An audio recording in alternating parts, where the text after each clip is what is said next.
Good evening and welcome to this Wednesday, May 26th edition of the Island Stat Sports Show. I'm your host, Earl Basin.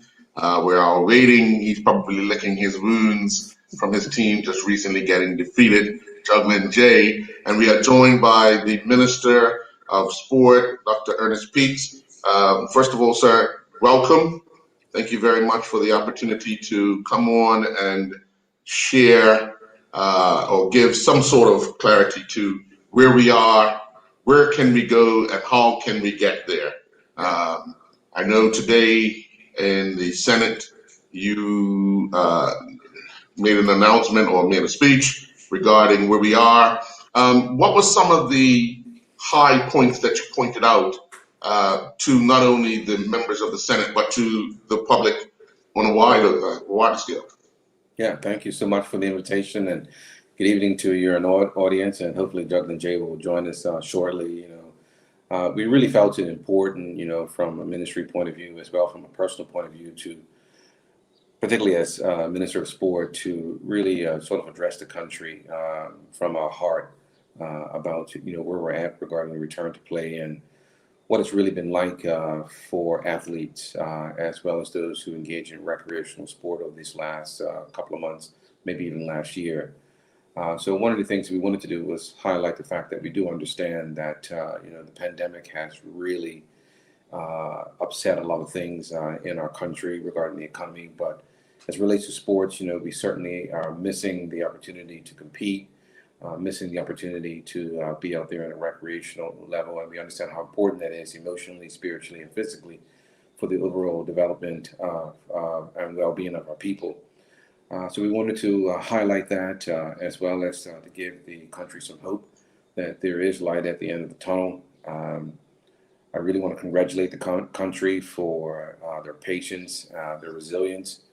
We're really finally gotten to a point, at least in my mind, that the return to play and the return of sports is looking really extremely promising regarding our situation regarding COVID. So we're working with national security, we're working with health, we're working with the team at Youth Sport and Rec to do a level best to get sports and support our athletes. There's been, as you would know, there's been a lot of frustration with sports, not getting responses, answers in a time frame that one would think, even just a reply to an email or just a acknowledgement of an email where some of these sports have been left frustrated because of the lack of communication. I've tried to ask the premier, how does that break down? But what do you say as the minister responsible for sport to the sporting bodies who are not getting the responses, let alone a no? Just the acknowledgement that they've sent in information. Yeah, part of it, of course, is the way I'm trying to use the appropriate word, and I don't want the word bureaucracy to sort of necessarily be negative, but the way government sort of organize themselves to deal with national emergencies, certainly creates these levels of bureaucracy. So for us as people who are responsible for sport, exemptions, for example, are not approved by our ministry. And I would probably suggest that if they were, there would be an easier way to expedite some of those decisions. But as things stand, we're certainly there to advocate for the NSGBs and also for anyone who's putting in an application regarding exemption. We can provide some initial guidance around COVID. And then, of course, it gets forwarded to other committees and other ministries, and they have been completely overwhelmed with demand for exemptions. So we're certainly aware of that particular struggle. I'm personally involved in a few conversations with national security now, particularly how we can sort of work together to expedite, because we're learning as we go too. So we've never had a pandemic like this before, so it wasn't like there was a playbook that we could have utilized to sort of address some of these issues. But we're trying to be responsive, and we're trying to learn. And one of the things that we want to do, particularly for this summer, given the fact that we've learned some things over the last couple of months on what little tweaks we can make and how we can create some synergies where we can work together a little better so that the specific applications for exemptions that are related to sport are finding a faster track to get addressed. Otherwise, they have to kind of fall into the general pool of all the exemption requests that are coming across the ministry's desk. So we're really, really close to actually identifying, exactly how we're going to do that. I had a conversation with them today, and we've identified an individual who we think can really sort of help that process from youth and sport recreation coming over to the Durham team. So hopefully we can report something positive in the next couple of weeks. Yeah. I had, again, good evening, Juggler. Good evening, guys. Hey, good to see you. Good to see you. Good to see you. Was it up? You got about 5 towels on the floor. Not to worry. We'll get back to that in a bit. But Minister, I had made the suggestion, I think 2 weeks ago, that maybe what we need to do is take some of that responsibility off the hands of national security and give it to the Ministry of Youth and Sport to deal with the sports. That's one less thing they have to worry about. Yeah. I just in my head, I can't understand why that in particular couldn't just be a sign off or just a conversation to say, okay, you guys do this and we worry about this. Mm-hmm. Yeah, that certainly makes a lot of sense. And now that I think about it on today, I'm like, why isn't it that way? But the way the initial regulations were set out, apparently that wasn't the framework. But now we're certainly in a place where we understand, hey, listen, that certainly could happen. In order for that to happen, the current regulations would have to be rewritten. Is that possible? Of course it is possible. Can it be done tomorrow? Not necessarily, but can it be done? The answer is yes. So we certainly want to do something about that. We certainly want to move at the pace of business. We certainly want to move at the pace that the rest of the world is kind of moving at as well, of course, within reason. Just before the show sort of came on, if you turn on your YouTube or you turn on your news, you can see that Madison Square Garden is full. The EPL has got fans in the stands. And when we see stuff like that on television, we're looking at ourselves and like, what? How come we can't enjoy some of those same things? So we certainly get that. And hopefully next time I'm on the show, this conversation will be completely different. and we've got a lot more green lights for our athletes and for our recreational sports. Yeah. Jay, you got a question? Well, Minister, obviously I'm joining the conversation later, but I get the gist of the conversation so far, and obviously it's been challenging because once again, the goalposts keep moving. But what advice can you give a sport, let's say in the fall, under the current regulations now, will be the ideal time to put this stuff in? Because, some sports are putting stuff in, but then it's month after month of just hanging on, especially when it's a sport that's waiting on or has to go seek sponsorship, which is valuable for a lot of these sports. They need sponsorship to actually survive. And they need time to actually do it. Some of these sports, you just can't flip a switch and tomorrow we're going to play, What would you advise them now for the sports that are in the fall? Yeah, that's a really, really good question. I would imagine probably a question that needs to be talked about almost every week. So COVID, of course, is fluid. One of the difficulties that we have as a cabinet, particularly if I was the Minister of Health or the Minister of National Security, you got sporting events that are kind of seasonal or sporting events that are being planned for the future. And applications are asking for approvals for some future date, such as 4 or 5 months from now, 3 months from now. And it's really, really difficult sometimes to, sort of consider approvals for an event 4 months in advance based on the COVID climate of today. Of course, you can begin to project on what the COVID situation may be like in 3 to 4 months. And that's, I think, factors into the equation. So the advice that I would give as the minister is take a little bit of history. So last year did teach us some things, and most organizations would have had a COVID plan, a COVID management plan sort of on their books. If you got an event coming up in the future, you might want to bring that COVID plan back out. Most likely, a lot of the conditions in that COVID plan are still relevant for the current situation, and there might be some minor tweaks here and there.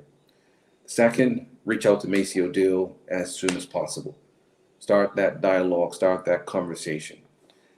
If it needs to be kicked up a level because you probably need some input either from the PS level or from the ministry level, then myself and PS, Dr. Etrod Sterling, will get involved. We can give some guidance.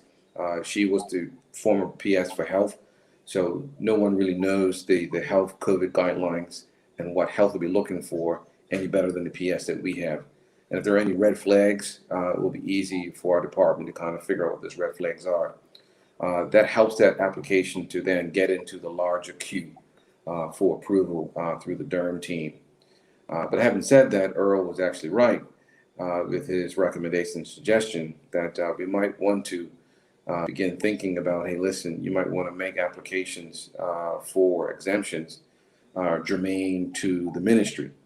So instead of one ministry doing all the exemptions for hotels, bars, restaurants, sporting events, funerals, and all that, you could imagine they have hundreds of applications coming in every day, but number 66 is your sporting event. If we can separate that out and perhaps maybe have the Ministry of Sport responsible just for sports exemptions, actually it might streamline the process a little better. So that's something that we can certainly consider. Question for you then: with those international sporting events, will they be? Would they be 67? They're going that same pile, because obviously we base those events, or they base those events off for future projections, whether it's going to be a year ahead, a year out, or 2 years out. And obviously they'll be given some type of confirmation that they can go ahead with those plans. But once again, sponsorship for those events has to be met. So obviously they've been given some type of assurance from our government, from our health Ministry of Health, prior to making that commitment. And it doesn't seem, for us on the outside looking in, it doesn't seem like it's the same protocols for the local sports. Can you speak to that? Yeah, some of the international actually events, there's definitely sport related. Like for example, the last one, SailGP, sailing is a sport. But that particular conversation didn't come through the Department of Youth, Sport and Recreation, didn't come through our ministry. That came through Bermuda Tourism Authority. So it's kind of interesting sometimes on how these events actually, which train they jump on to get here. Sometimes it's through sport, sometimes it's through the Tourism Association, but it's all connected to sport. So, and that actually is part of the issue. So I'm not sure if that really answers the question per se, but I know from the general public point of view, sport is just sport. Yes. I got tons of questions, for example, about the half marathon. But the half marathon is not a government event. It doesn't come through youth, sport, and recreation. It's a private event. But if people are running, then the sort of basic general idea is that, well, Department of Sport must be responsible for said event. The truth is, actually, it's a private event, and those individuals get their own sponsorship and so on and so forth. Yeah, I'm glad you brought up the part about the Department of Tourism, because I think in some way, shape, or form, that area of their sports department should have some communication and some relationship with the Department of Youth, Sport, and Recreation, because I know for a fact there's been times where they've negotiated to have events here in Bermuda that have put us in some direct conflicts with nationals, not only our local national sports governing bodies, but global, putting our sports in difficult positions, having to make a decision only because they're not talking with the people who are responsible for overseeing and ensuring that everybody here is doing things legally and the correct way, using the guidelines that are in front of them. Yeah. I was made privy to that particular issue a couple of months ago. I was really thankful for Norbert Simons, for example, to really bring that to my attention. Otherwise than that, I wouldn't have known on how much of a problem that situation particularly is.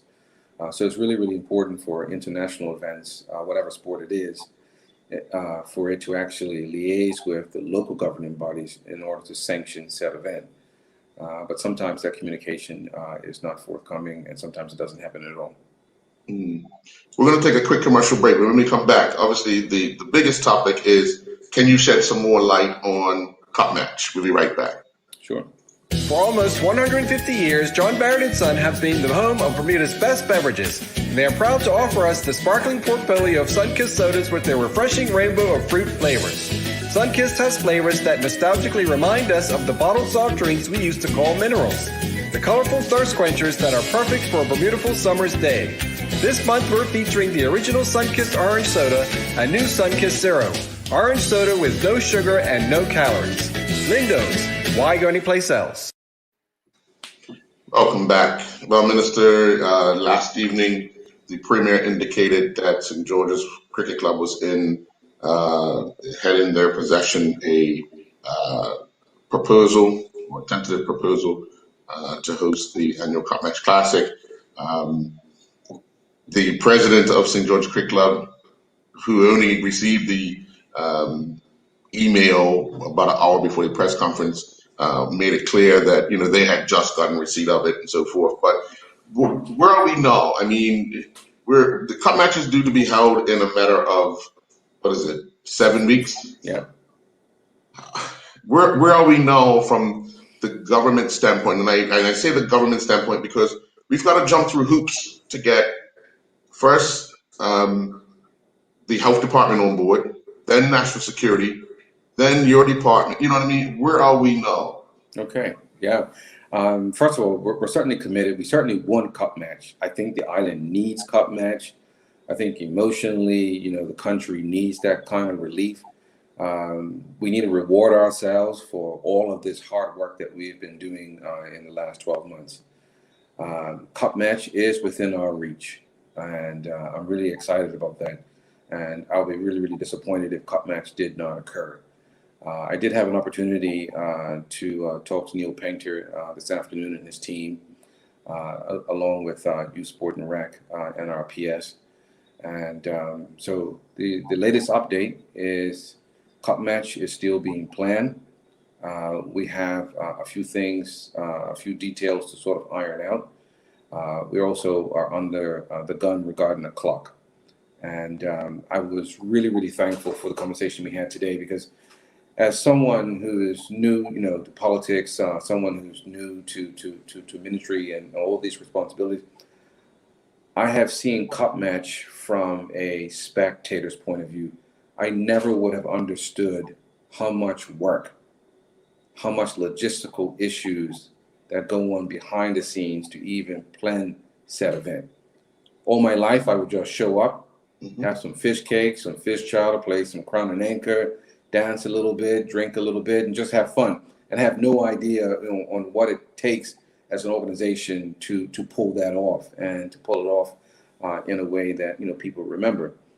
And I know St. George's Cricket Club is concerned about putting on an event that Bermuda deserves and Bermuda wants, and they certainly don't want to put on an event that's not going to work and or really put Cup Match in disrepute.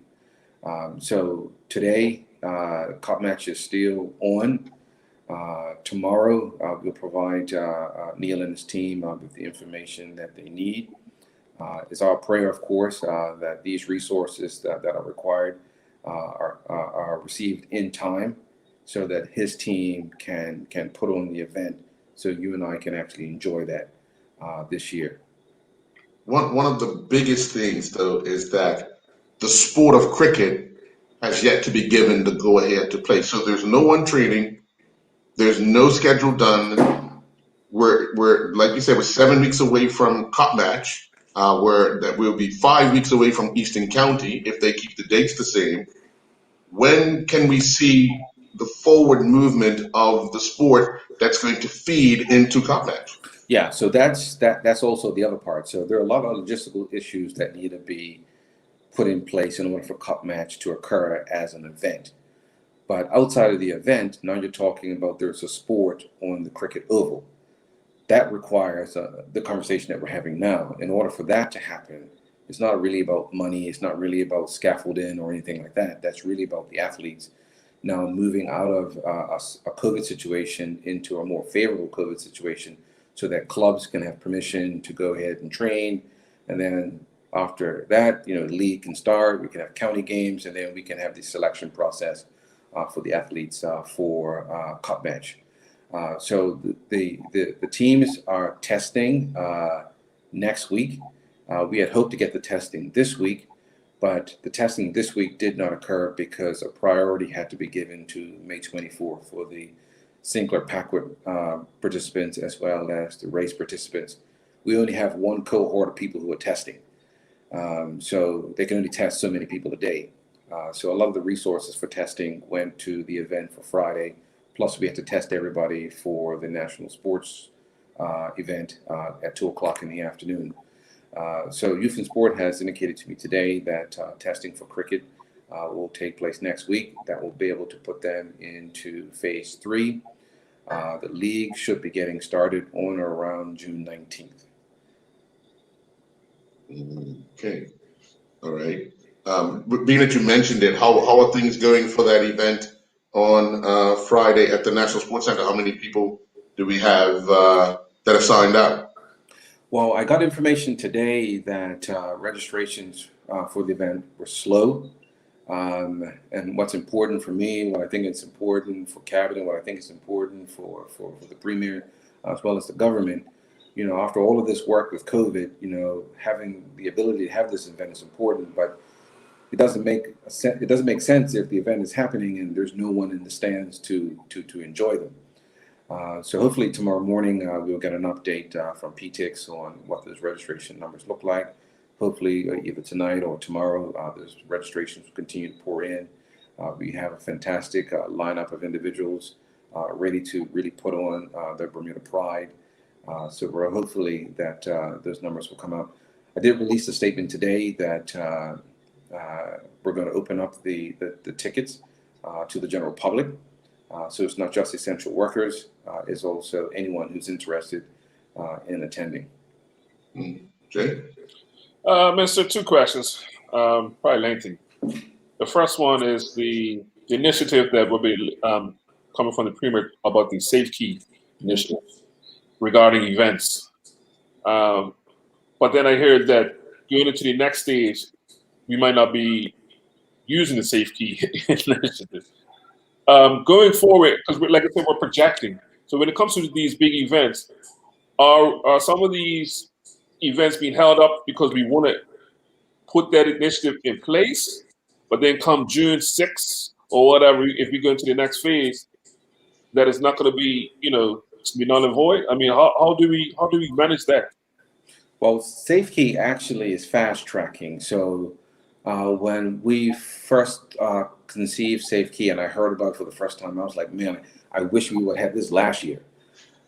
Safe Key actually fast tracks everything. So instead of waiting, for the next phase of reopening based on your COVID numbers that the Minister of Health reports every week, and you're waiting for PAHAL to move us from one category to another before people are allowed to do X, Y, and Z.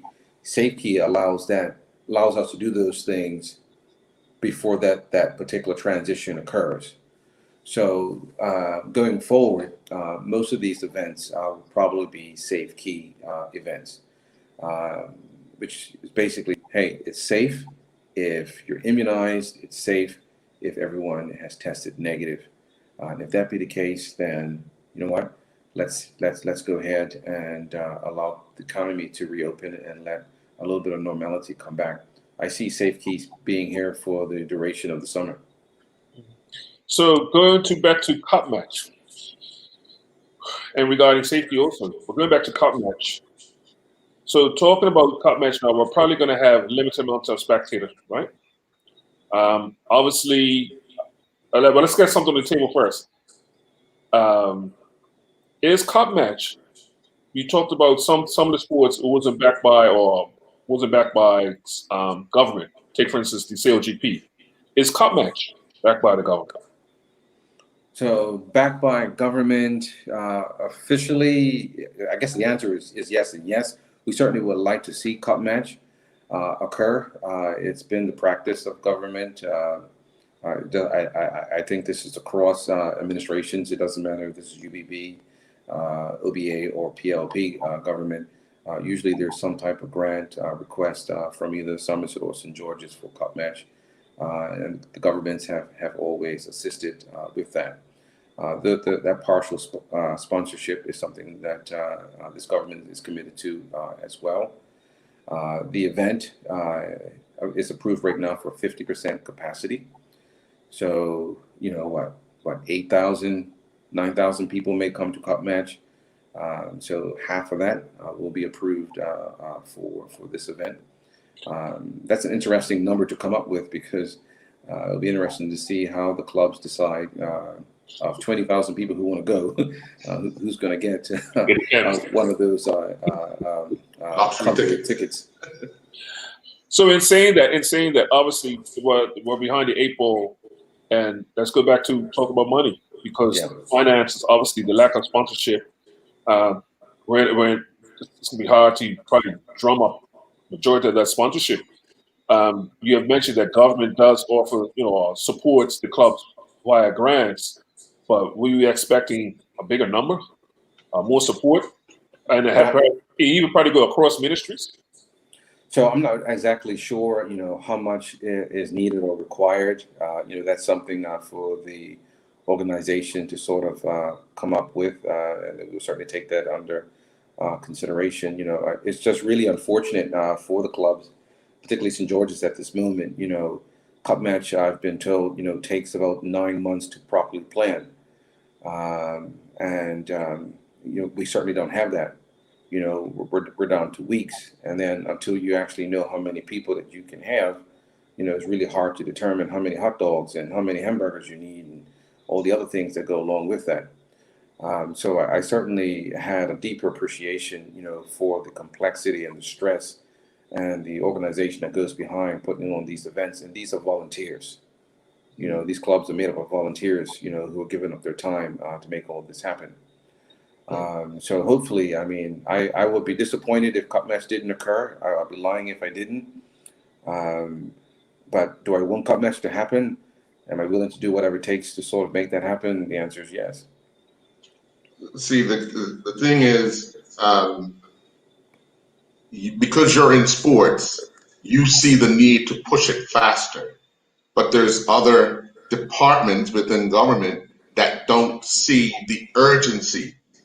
How do we get that message to them that we need the urgency of their approval for then St. George's to move ahead? The box stops with me, so I'm sports best advocate. And if I don't find a way to advocate with my cabinet ministers to really, put sport front and center, then I potentially have failed at my job largely.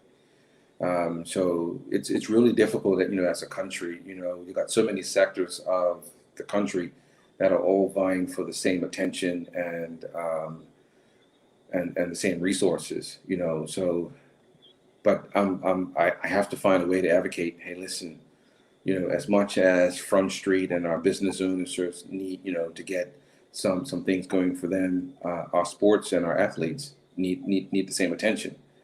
And so that's my job. Now, another question here. When we talk about the safe keep, in the presentation last night, the Premier talked about restaurants, people could be dining indoors, 6 at a table. But if a restaurant has 50 tables spaced out under the requirements and has 6 people at each table, that's roughly X amount of people. Why can't sports have the same approval? We're getting that you can only have a limited amount of people at a sporting event when restaurants have been given the free-for-all. It's got to be one thing for everyone or none for none. Yeah, I get that all the time. The thing that hampers me a little bit, and the thing that I rely on, of course, is the technical advice that we get from those individuals who it's their job to sort of do the science side of it. And one of the things that was brought to my attention initially when I became minister just late last year, that there is a difference between activities.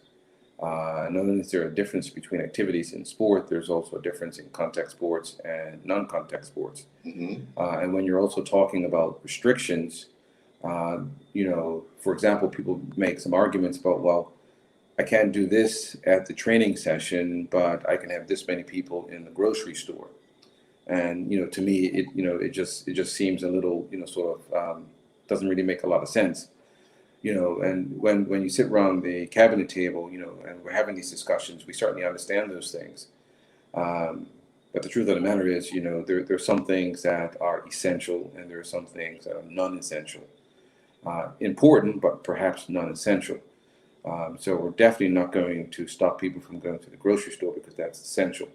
But if we can curb some other behaviors, that are considered non-essential but important, we certainly do those things. And sometimes that's where sport has found itself. We're going to take another commercial break, but when we come back, we're going to talk about national team duty. We'll be right back. Spring has sprung, and it's time for the Friends of Hospice Butterfly Blast annual raffle. The butterflies are emerging bigger and better than before this year, and there's over $40,000 worth of prizes to make things more exciting. 3 Caterpillar raffles containing $1,000 gift certificates leading up to the main draw. There are multiple chances to win, so buy early and increase your odds of winning. So spring into action and get yours today. Check our Facebook page, Friends of Hospice Bermuda, for details, or call 232-0859. Lindos, why go anyplace else?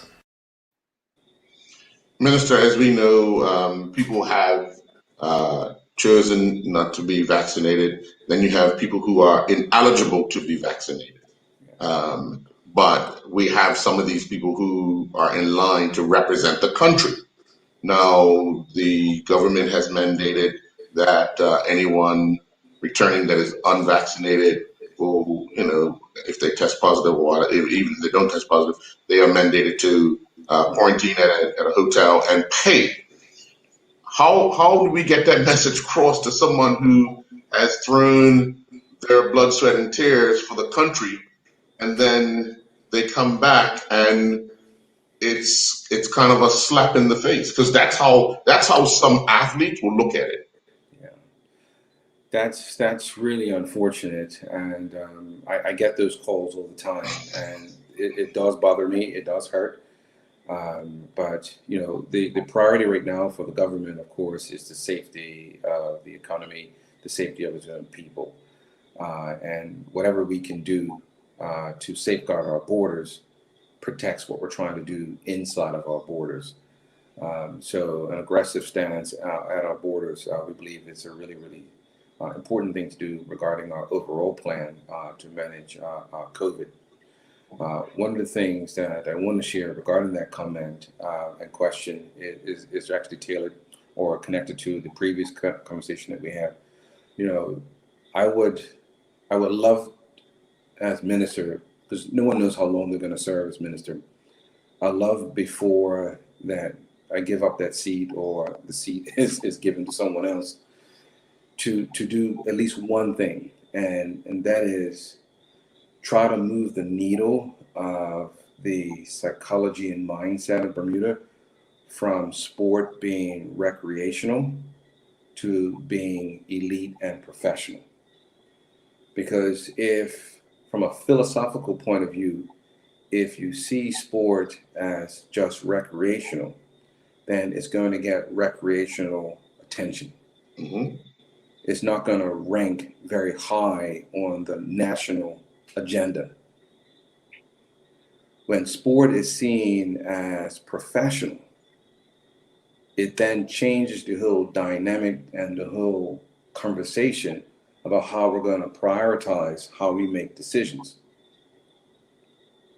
I don't know if that makes any sense.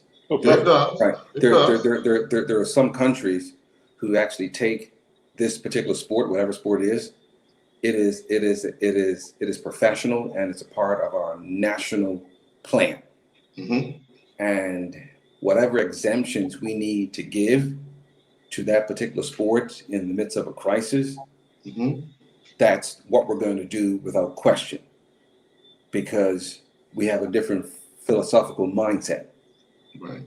And if we can move the needle regarding our particular mindset regarding sport. See, I'm talking to athletes and sports persons, so I'm talking to the choir, but Right. I'm talking about moving the needle for the entire country. Yes. Yes. So most kids in our country start playing sports around 15. Mm-hmm. 80% of kids move away from sports at age 15 because moms and dads say, hey, listen, sports is recreational. You need to start doing something serious, something important. Mm-hmm. You know, that's just a game. But I have a 15-year-old now who doesn't consider football a game. Right. It's his life, it's his passion. It's as important to him as the person next to him who wants to be a doctor or a lawyer or whatever, or a social worker. And he wants to make football his life. Right. And he doesn't see it as a game. But potentially he lives in a country where football is recreational. It's not professional. And I would love to see us moving towards more of a professional mindset for our current athletes as well as for the athletes to come, so that when we have another pandemic and we're considering exemptions, sport is right up there with everybody else as essential. To piggyback on that, and I'm glad, glad, Minister, you brought that up, because it's been talked about for many years. When we see our neighbors like Jamaica make that investment in their people when it came to track and field for the Olympics, when you see a country like China make that investment in gymnastics, going back in the 80s and 90s, Germany with their sport and the likes, we see those countries make those investments in their people, and like you said, take sports professionally. Has the ministry ever looked at, or have you guys ever looked at some of those templates, what it took to change that mindset in those countries? Well, I don't know the history of that conversation. I only know the conversation casually from someone who's raising a son who plays football. And as I've traveled around the world and seeing what other countries are doing, I remember being at CRIFTA a few years ago, and what I noticed about some of the countries in the Caribbean, and I had a conversation with my daughter who runs track at the time. I was like, listen, there's a big difference between you and that other 14-year-old. She was like, well, what is it? I said, you're running for fun. She's running for her life. That's a big difference. You're running because, your parents have the ability to give you an extracurricular activity and you can run okay, and you're just running for fun. But there are some kids around the world who take this particular sport seriously. They're running for their life. My legs will take me to college. Mm-hmm. And my legs, if I run fast enough, will get me out of my predicament and open up opportunities for me that my mom and dad just can't provide for me. Bermudians are generally spoiled.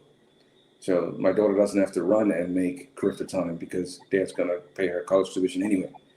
Mm-hmm. So, that whole mindset, just is something that we just sort of address. I'm not knocking recreational runners or recreational football players, but we have to get to a point as a nation, as Jason has suggested, that, we want to be professional. And that will change how we invest. That will change what we do about our infrastructure so that, we have the best pitches to play on, we have the best equipment to use, we're upgrading our coaching and all of those skills, because we don't want to play recreational. We want to compete at the highest level. And I think we got the talent to do that. Right now, we just need the money and the will. I think we talked about it before, but I just want to go back to it. Sports that non-contact sports. Last time around in phase 2, they were able to train and have some sort of competition. Are we in phase 2 for sports now? Yeah, so we're in phase 2 for sports as a general phase. Some individual sports have been moved to phase 3 based on their COVID plan and their testing.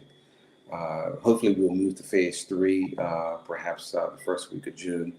Our COVID numbers are trending in the right direction. That's the reason why I want to say congratulations, to everyone who's done all the hard work and all the sacrificing. I'm just hoping that it continues to trend in this direction, because I really do not want to go back to another phase of restrictions. I think I'll probably go bananas if that happens.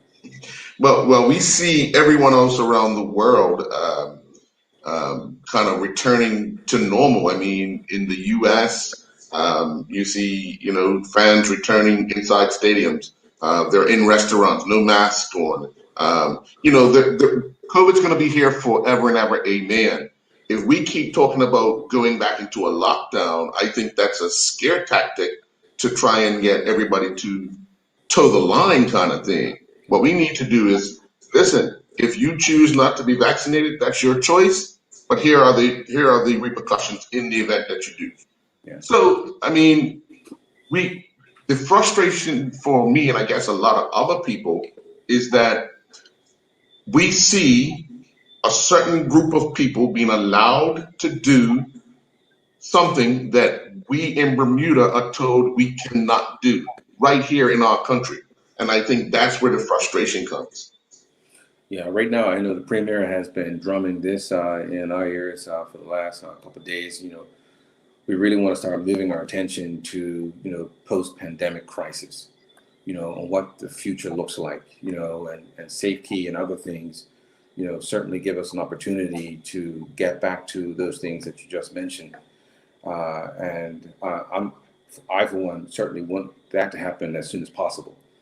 I think we've worked hard enough. I think we've put in the necessary requirements in order to put ourselves in a position, and hopefully, POHAO, I can't remember the name of it, the Pan American Health Organization, who is responsible for this area regarding our COVID phase.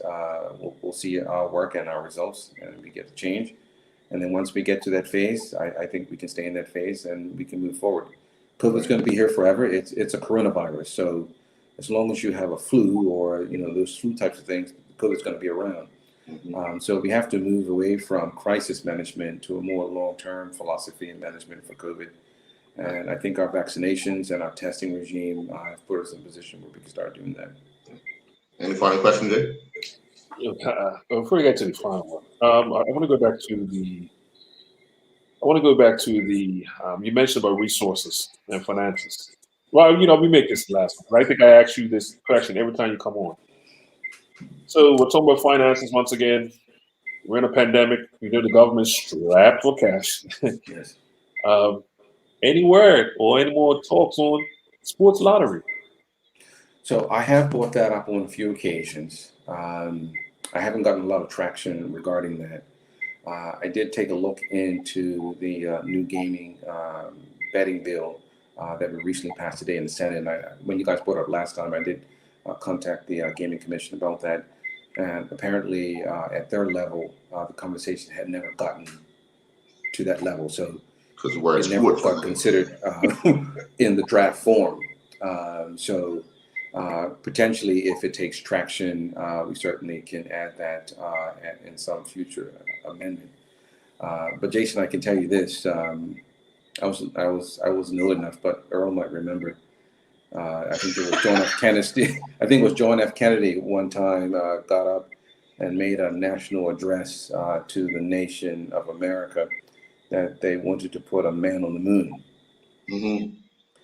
And because it came from the White House and because it came from the president, it became a national goal. Mm-hmm. Then from that moment on, it was possible. Money, resources, work, and attention went straight to that goal. We want to put someone on the moon. And within 7 or 8 years, we have Neil Armstrong. Mm-hmm. That's what I'm talking about for sport. That if we can just get to a point where we have a national plan and this is our goal and it's our collective goal. It's not just the Minister of Sports goal or a few NSGB's goal. We need to make it, this is Bermuda's goal. We want to qualify, for example, for the World Cup in 10 years. and we're committed to making that happen. We want to send 20 individuals to the Olympics across multiple disciplines, and we're committed to that. And then we have a strategic plan with the funding, all of those necessary steps to make that happen, because we want to put them in the moon. That's what we need. One last one, Earl. One last one. Minister, I want to strip you now from your ministry. I want to just deal with Mr. Peace. Right, so I don't want you talking in the head of Minister. Mr. Peace. No problem. What does Cup Match mean to Ernest Peace Jr. personally? Personally, I'm a St. George's fan. What it means to me personally, it's one of my favorite events of the year. It means family. It means community, culture. Having 2 years without Cup Match, I don't know if that would make any sense to me. I've had 2 years without Easter. I don't want to go 2 years without Cup Match. Well, Minister, before we let you go, we have the Bermuda Day holiday coming up in 2 days' time. The minister's message to Bermuda for the holiday. Thank you, Bermuda. Congratulations, Bermuda, for all of your hard work and resilience. We deserve this holiday. We deserve to celebrate it and commemorate it in a manner in which we normally enjoy, even though it may be a little different and in reduced numbers. I'm just so glad that we're able to actually physically get out there, see bikers out there, see runners out there, and see a reimagined parade. We wouldn't be able to do this if people didn't cooperate and be willing to make the necessary sacrifices for us to get to this point. So thank you. All right. And thank you for wearing your Arsenal jersey. Yeah, Unai Emery, who used to be the Arsenal coach, beat Arsenal and then somehow find a way on penalties to beat United. And that's why Mr. Ford was late today. I actually had to congratulate the Premier. West Ham made Europa League. That's a huge deal for West Ham. I mean, West Ham is back. I mean, they're playing really, really good football. Yeah. All right. Well, we want to thank you very much for your time, sir. When we come back, we'll be joined by my co-host for the Bermuda Day Half Marathon Derby. We'll be right back. Thank you. For almost 150 years, John Barrett & Son have been the home of Bermuda's best beverages. And they are proud to offer us the sparkling portfolio of Sunkist sodas with their refreshing rainbow of fruit flavors. Sunkist has flavors that nostalgically remind us of the bottled soft drinks we used to call minerals. The colorful thirst quenchers that are perfect for a beautiful summer's day. This month we're featuring the original Sunkist Orange Soda and new Sunkist Zero. Orange soda with no sugar and no calories. Lindo's, why go anyplace else? Well, Jay, as it's been announced, Island Stats will be powered by One Communications, bringing the Bermuda Day Half Marathon from St. George's to Bernard Park. And joining me as my co-host for the broadcast is Dej Miners. Mr. Miners, as we all know, is a track. What happened? Finish your intro. Yeah. An aspiring track athlete who is looking forward to qualifying for Commonwealth Games next year. He's putting a lot of effort and time into that, doing a lot of training, and we want to welcome him to the team for Friday, bringing that youthfulness, bringing that experience of knowing when guys are looking like they're giving their last or they're just bluffing, because obviously as a runner, you get a chance to know when body language tells a lot. And I know Dej would have that experience of first of all, being an athlete, then going on to assist coaching at Franklin Pierce. And now he's working to ensure that he's going to be fully prepared for the events that he's signed up for in the coming months. What happened, Jay? Well, first of all, Dej, thank you for joining, Earl. I'm looking forward to the race, but it's bittersweet for me because I would rather see you at the start line for at least a few miles, and put these guys on a pace that coming out of St. George. I'm pretty sure fans from St. George, at least to Bay, maybe I'm pretty sure you can last debate. Come on now, you get debate. Yeah. Excuse me. Thanks, guys, for having me on. Nah, not ready for that half marathon business yet. But I do agree. It would have been nice coming out of St. George's and running through my neighborhood, through Bearders Bay, Hamilton Parish. But timing's everything, and the time is just not right now. So, like Earl said, I'll be there at the finish line, doing my best. Right. He wins that race. It's the first. Yeah, I'll be. But Dej, I contacted you, asked you if you'd be willing to do so. You jumped at the opportunity. What excites you about the fact that you will be able to broadcast the race and see different tactics? Yeah, I think it's just a completely different perspective. Not calling out anybody, but other shows might not have someone that is a current athlete or currently running. So I think just having competed with those top guys in different events and then also trained with some of them, I'll be able to, I think, give a better perspective. So yeah, looking forward to it. I think it's going to be a very exciting race, and hopefully best man and female wins. Yeah. One of the things where, like, a lot of people, Bermuda gets excited about the race. I think they get excited about the day because it's an opportunity to see the top guys out running, and it also is an opportunity to see those people who just want to accomplish finishing the race. Do you, as an athlete, do you get the same kind of feeling for this particular event?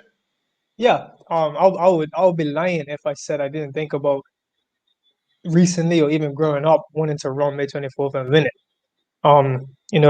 So I've talked to a lot of people that have run it and who have competed, at the Olympics and at big meets throughout Europe, and they're like running through, coming from Somerset and approaching Crow Lane. You're not gonna get that anywhere else. And I'm talking about people that have competed at the Penn Relays, where if you go to the Penn Relays on a Saturday afternoon, you got 65,000 people in that stadium, and they're telling me that coming through Crow Lane Bakery is on the same level, if not more than that. So yeah, it's an exciting day for the person trying to win and the person trying excuse me, and the person not trying to get last. Just completing it. I mean, whoever goes out there and starts and finishes on Friday, beat me. Because I won't be there Right. running. So you beat everyone that didn't show up to the starting line, and you gotta take your positives, take your wins when you can. That's true. That's true. Jay?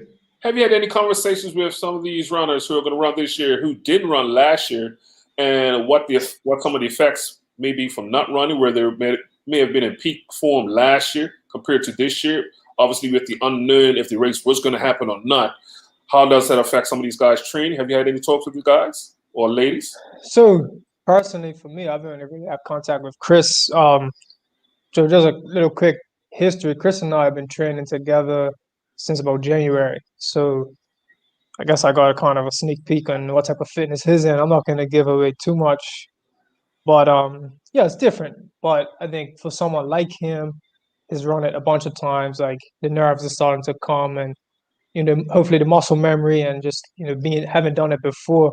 But like you said, no one's really done any competition since looking at early 2020. So you definitely level out the playing field a lot, and you got to be on your game. Like it's 13 miles, you can't hide in 13 miles. At the end of the half marathon, there's no debate on who is a better runner. Like you know what I mean? It's too long of a race to be like, oh, so and so got lucky. Like nah. So yeah.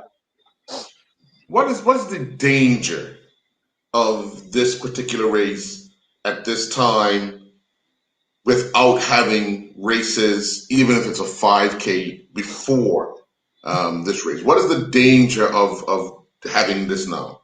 The danger is it's 13 miles. I mean, And hilly. call me soft, but I prefer, the 800 mile. That's under 2 minutes, under 4 minutes, my race is done.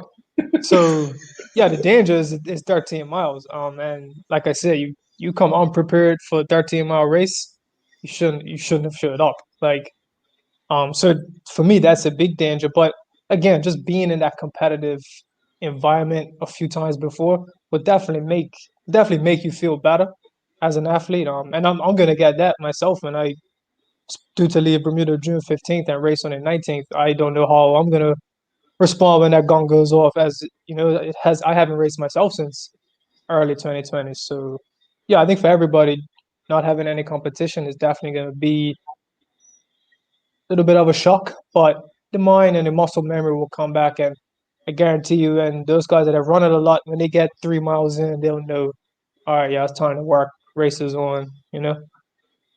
Who was somebody, obviously, with the probably not knowing all the participants, but I'm pretty sure as an insider now, because you know you're an insider. Yeah, who would be some of the favorites, and also a dark horse in each division, men's and females? Who would you claim? Give us 3 favorites, and then a dark horse in each division. So I guess obviously it's different because I guess I would say someone like Chris is a dark horse. It sounds crazy, but he hasn't raced since 2015 in the half marathon. He hasn't run May 24th since 2015. So, you know, and Lamont in those 5-6 years, Lamont's won 3, 4. So you'd have to. I mean, if you're a betting man, is a favorite. But also I think guys like Sammy DeGraff, Sean Trott, probably most will say they're the dark horse. Just because neither of them have won. So, and then on the women's side again, this might sound crazy, but I think a dark horse is someone like Ashley Cooper. She hasn't run either in so long. So it might sound crazy, but I think I got some reasoning on why that is. Yeah, past form might tell a story, but current form is one of the things that everybody has to really look at. Again, the 2 that you've named haven't competed at that distance. Mind you, Chris done the New York Half Marathon in 2019, I think it was, or 2018. But that compared to Bermuda's sun and hills and the excitement and all that, it's a totally different atmosphere, and you can see how people can actually get out of their own comfort zone and out of their own rhythm, because they start listening to, when the body gets tired and the mind gets tired, you start listening to things, go get him and speed it up, and you try to do that, and you end up, as Dave said, you can't hide, you end up in the trees. You know, so it's one of those things where you know, it's going to be exciting for everyone that takes part, even the spectators, because we didn't have the race last year. We're getting back into some form of normalcy with runners. We don't know the exact number.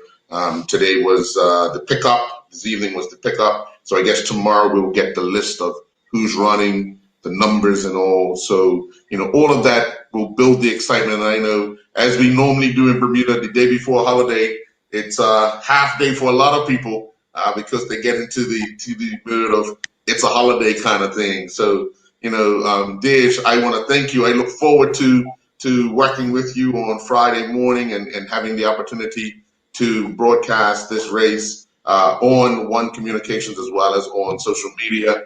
Channel 18 on One Communications. We'll be going live at approximately 8:15. So, you know, I'm looking forward to it. Just your knowledge of not only the athletes, but especially the early part of the course, because I know you do a lot of training down that way, and you know, it separates the men from the boys as we get into. Hey, Earl, can you hear me? You can't hear me? You lost me? You lost me? Yeah. Oh, okay. Well, Jay, I guess happy holidays. Can you hear us now, Dave? No? No? No. Yeah. All right. I'll send you a message. I'll send you a message. Yeah. Well, Jay, yeah, we've come to the end of another sports show here on or what we consider the eve of Bermuda Day. What's your predictions? For the race? Yeah. Woo! Woo.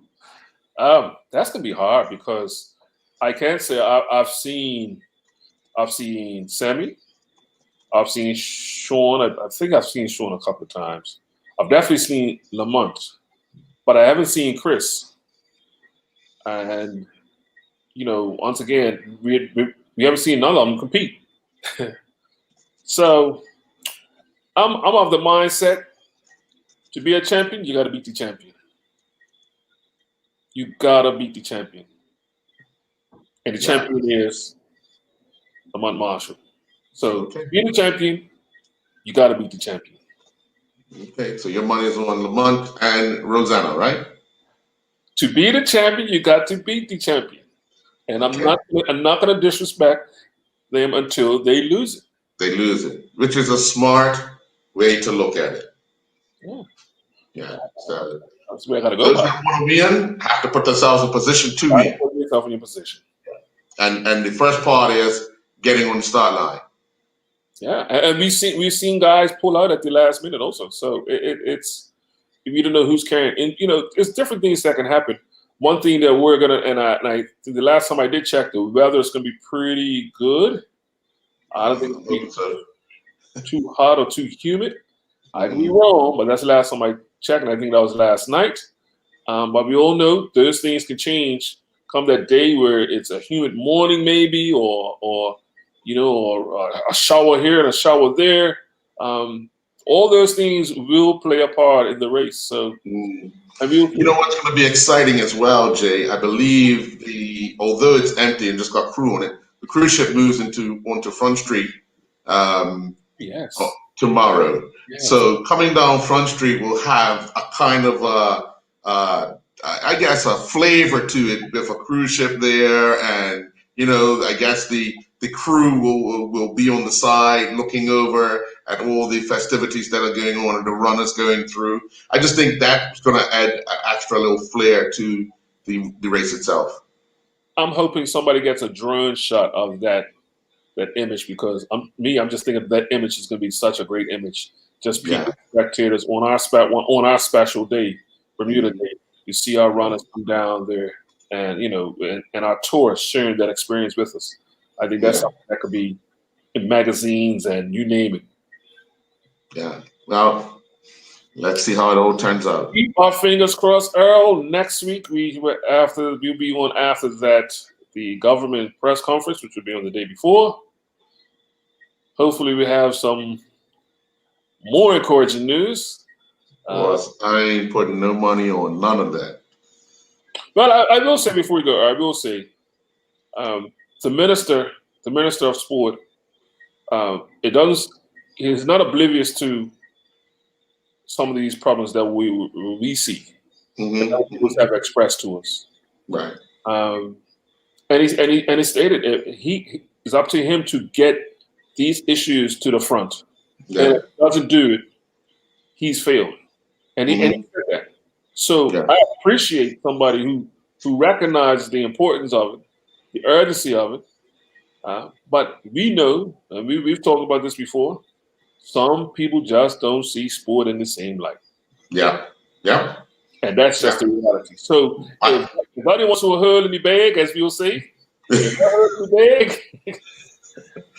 My only thing, Jay, is and this is the honest from my heart, knowing the significance of Cup Match. If there's no definitive response tomorrow, it just makes it that much more difficult next week to get Cup Match done.